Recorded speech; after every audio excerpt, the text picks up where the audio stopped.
Picture this, a 20-year-long battle, a war waged within the confines of my own mind. A war against the vice of masturbation. It's not a topic many choose to discuss openly, but it's a silent tormentor, an unseen chain that binds many, just like it did me. I found myself ensnared in this addictive cycle, seemingly innocuous at first. It started as a harmless act of self-indulgence, a teenager exploring the boundaries of his own body. Yet, over time, it morphed into an insatiable craving, a need that demanded to be satisfied. There were days when I would vow to myself, "That's it, no more." I would resolve to stop, to break free from this self-imposed prison. Yet the allure of the last time was always too potent, too tempting. I would tell myself, just one last time before the month ends. But when the new month rolled in, I found myself falling back into the same trap, the same cycle of guilt and pleasure over and over again. My triggers were many, some obvious, others more insidious. Social media, with its provocative dressing and overt sexualization, was a significant trigger. It was like walking through a minefield, never knowing when the next explosion of desire would strike. Loneliness, too, was a silent trigger. In moments of solitude, I would find the urge creeping up on me, almost like a comfort in the face of isolation. This was not just a physical act, it was a mental and emotional battle, a struggle against my own mind and its relentless desires. It was a war I was constantly fighting, a war I was losing, a war that was slowly consuming me. The chains of this addiction were unseen, but they were real and they were heavy. But remember, where there is a will, there is a way. This was a war I was losing, a war that was slowly consuming me. The real enemy here wasn't the act itself or the triggers. The real enemy was my own mind. You see, the mind is a powerful tool. It can create worlds, solve complex problems, and even keep us safe. But when it comes to battling addictive behaviors, it can also become our greatest adversary. The mind can be cunning, persuasive, and relentless. It can create elaborate justifications, excuses, and loopholes that lead us back into the arms of temptation.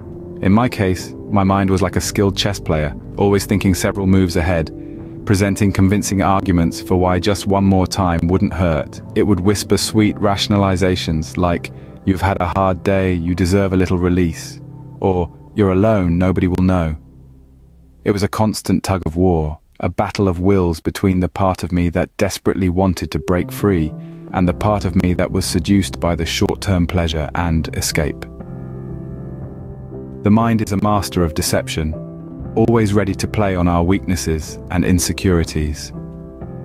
I came to realize that overcoming this addiction wasn't just about avoiding triggers or building willpower. It was about understanding the deceptive games my mind played and developing strategies to outwit it. It was about recognizing the lies for what they were and choosing to listen to the voice of reason and self-love instead. It was my own mind that was my greatest foe, always convincing me to surrender to the urge. It was a difficult journey, but I knew I had to break free from those invisible chains. My path to liberation was marred with trials and tribulations, yet each step forward was a victory in itself. Striving to overcome an addiction is like climbing a mountain. It's not about reaching the peak swiftly, but rather the determination to keep moving despite the harsh winds and rocky terrains. My strategy was multifaceted. I sought help, understood that it's okay to lean on others. Support groups and therapy were my lifelines, providing me with the tools to combat my triggers, like provocative content on social media, and the loneliness that often followed me. There were setbacks. Oh, there were many. But as the saying goes, fall 7 times, stand up 8. I learned to view these setbacks not as failures, but as opportunities to learn, to grow, to become stronger. Persistence and determination were my companions on this journey. Each day I chose to resist was a day I chose freedom over captivity. A day I chose self-love over self-destruction. The road was long, the journey was arduous, but with every step I moved closer to freedom, closer to the person I aspired to be. Breaking free wasn't easy, but the taste of freedom was worth every struggle. I now stand here, not as a man bound by invisible chains, but as a man who has tasted the sweet nectar of liberation and can finally breathe free. Overcoming my addiction taught me valuable lessons. The most significant of these was the power of self-control. It's easy to let our desires dictate our actions, but with discipline and determination, it's possible to rise above them.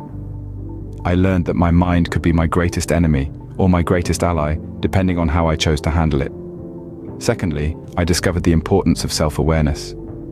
Being aware of my triggers, like indecent images on social media or feelings of loneliness, allowed me to take proactive steps to avoid falling into the same patterns. Lastly, I realized that seeking support is not a sign of weakness, but of strength.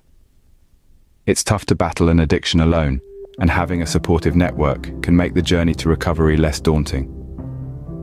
My journey was a testament to the power of the human spirit, the strength that lies within us when we decide to break free from our own self-imposed chains.